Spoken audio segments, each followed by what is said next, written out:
From the heart of Yerevan, this is ＳիվիլՆեթ's Daily News Digest. I'm Maria Titizian, and here are the top stories for Thursday, March 6. Doctors confirm Armenian villager has been tortured while in Azerbaijani captivity. Also, Foreign Minister Nalbandyan speaks at the UN about Azerbaijani aggression. Plus, Armenian activists clash with police at the Russian embassy in Yerevan as they protest Russian military intervention in Ukraine. And later, world-renowned jazz pianist Tigran Hamasyan is in the homeland.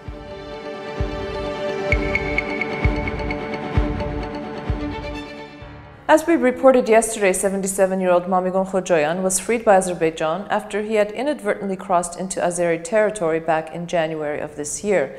The Azerbaijani military claimed the elderly villager who suffers from mental illness was a spy. Khojoyan underwent medical treatment and remains in hospital.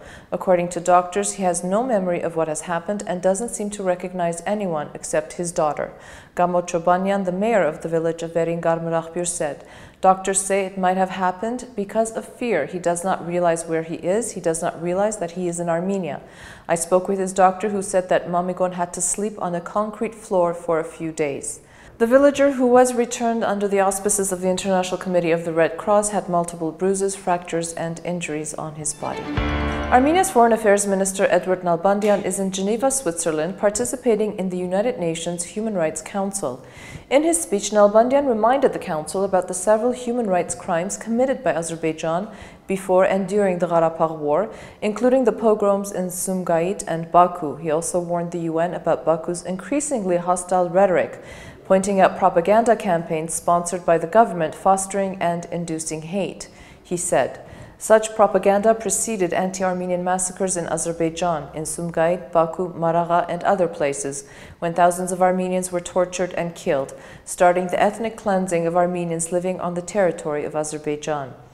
The minister went on to say that hate speech and war propaganda is directly contributing to the escalation of hostilities and loss of innocent lives. Nalbandyan also reminded the Council that the European Commission Against Racism and Intolerance, in its report on Azerbaijan, noted with deep concern the constant and negative official and media discourse concerning the Republic of Armenia, and recommended the Azerbaijani authorities to adopt an appropriate response to all cases of discrimination and hate speech against Armenians. On Friday, Nalbandyan will attend a meeting dedicated to the 65th anniversary of the Convention on the Prevention and Punishment of the Crime of Genocide. The event is being arranged in accordance with the Genocide Prevention Resolution that was adopted by the Council on the initiative of the Republic of Armenia. A monthly bulletin issued by the International Crisis Group addresses current and potential conflicts around the world, including the situation in Karabakh. According to the document, James Warlick, the U.S. co-chair of the OSCE Minsk Group, said that there was progress in the negotiations in an interview back in February. The document notes that sporadic armed clashes on the line of contact in mid-January continued, albeit less intensely, with several reports of combat deaths from both Yerevan and Baku. Predictably, the ICG report attempting objectivity failed to mention the intensification of war rhetoric coming from official Baku and clashes instigated by the Azerbaijani side. Arrests were made yesterday as several dozen activists clashed with riot police during a demonstration in front of the Russian embassy in Yerevan. The activists, holding Ukrainian flags, anti-Kremlin banners, and derogatory pictures of Russian President Vladimir Putin, were condemning Russia's military intervention in Ukraine. Police tried to move the demonstrators away from the Russian embassy, citing disruption of the embassy's activities. When activists refused, 4 people were detained and taken to a nearby police station. Armenian authorities have remained quiet about the events unfolding in the Ukraine. Constitutional reform must be a top priority for Turkey, according to the European Parliament's Committee on Foreign Affairs. Members of the European Parliament's committee expressed deep concern about recent developments in Turkey concerning allegations of high-level corruption and stressed that constitutional reform must remain top priority for the modernization and democratization of Turkey. A resolution passed on Monday, March 3, on Turkey's progress in 2013 towards EU accession stressed the vital importance of an independent judiciary and separation of powers. The European body is deeply concerned with the new internet laws, which introduce excessive controls and monitoring of internet access, which could lead Turkey away from meeting the Copenhagen criteria for EU accession. The resolution also called on Turkish authorities to make the reforms needed to promote the social, cultural, and economic rights of the Kurdish community, including through education in Kurdish public schools.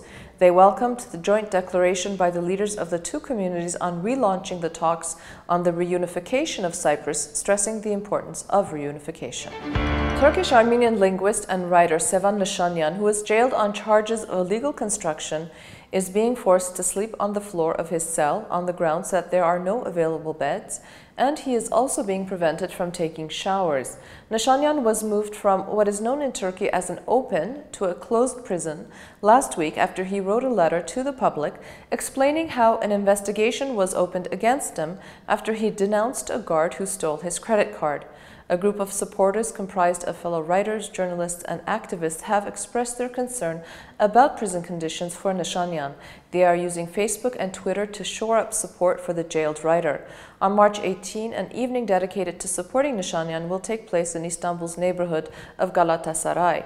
Nishanyan was handed a 2-year sentence approved by the Court of Appeals on January 2 on charges of illegally constructing buildings in his hometown of Şirince, a village in the western province of Izmir that he has contributed to promoting across the world.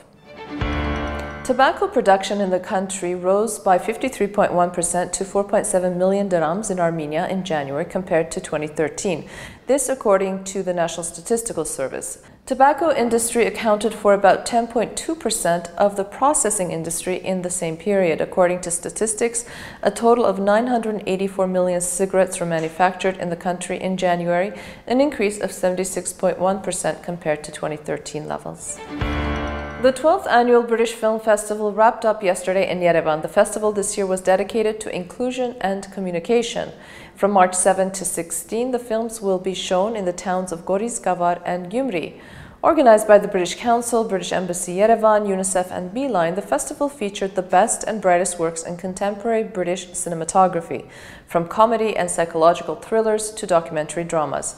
According to the organizers, the objective of the festival is to introduce to the viewer the United Kingdom, the past and the present of the country, the culture, lifestyle, and customs, as well as to encourage knowledge of the English language and creativity through films. World-renowned jazz pianist Tigran Hamasyan will give a concert tonight in Yerevan at the Aram Khachadurian Concert Hall. The concert will feature classical works. Tickets for the sold-out concert ranged from 5,000 dirhams to 20,000 dirhams. Hamasyan's last concert in Armenia was in December 2013 when his album Shadow Theater was released. I will be at the concert tonight and I will let you know all about it tomorrow. Armenia's national football team lost their first friendly match against Russia yesterday as part of preparations for the Euro 2016 qualifying tournament commencing next fall. Alexander Kokorin opened the scoring for Russia in the 21st minute with Dmitry Kamborov doubling it from a penalty spot 2 minutes from time. After the game, Borussia Dortmund midfielder Henrikh Mkhitaryan, who also plays on Armenia's national football team, received an award by the Russian publication Sport Express as the best player of the CIS and Baltic countries for 2013. The match in Krasnodar was the last one for coach Vartan Minasyan. The team's new coach, Bernard Shaland, who was present at the game, will now officially take up the position of coach. Armenia's rivals in qualifying Group 1 are Portugal, Denmark, Serbia, and Albania. Armenia's national football team will play a friendly match against Algeria on May 31 and one against Germany on June 6. The exchange rate is up on your screen as we take a look at your forecast. It's going to be a partly cloudy day in Yerevan with a high of 17 and a low of 1. Gyumri will have a high of 2 and a low of -6. Stepanakert, the capital of Artsakh, will be partly cloudy with a high of 18 and a low of 4. And our travel forecast takes us to the city of Chisinau, Moldova, where the high will be 9 and the low of 5. The history of the Armenian community in Moldova dates back centuries to the late Middle Ages. During the 14th century, the first Armenians immigrated to Moldova after the fall of the Kingdom of Cilicia in 1374 to Muslim invaders. From here, Armenians spread around the Mediterranean basin, even reaching countries as far away as Poland.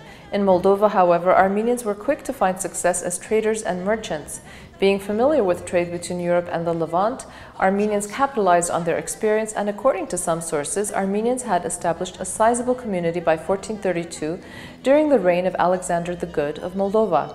Due to their success, Armenians were briefly persecuted by fellow Moldovan merchants as they posed a new rivaling competition to establish Moldovan traders. The Armenian community was known for preserving their traditions and religion. Between the 14th and 17th centuries, Armenians were able to build churches in their communities in Botashani, Ketatia, Alba, and Hushi. More Armenians began moving to Moldova from Poland as the Catholic Church began efforts to dominate the Armenian Apostolic Church. During the Soviet era, the population of Armenians in Moldova totaled about 5,000 people. More Armenians began relocating to Moldova as a result of the Nagorno-Karabakh War. Today, however, the Armenian community in Moldova is estimated to be at around 2,000 people. And that is our digest for this Thursday, March 6. We look forward to your comments, so write to us at english@civilnet.am, and you can also follow us on Facebook and Twitter. We leave you today with a Moldovan folk song. Enjoy, and I will see you back here tomorrow.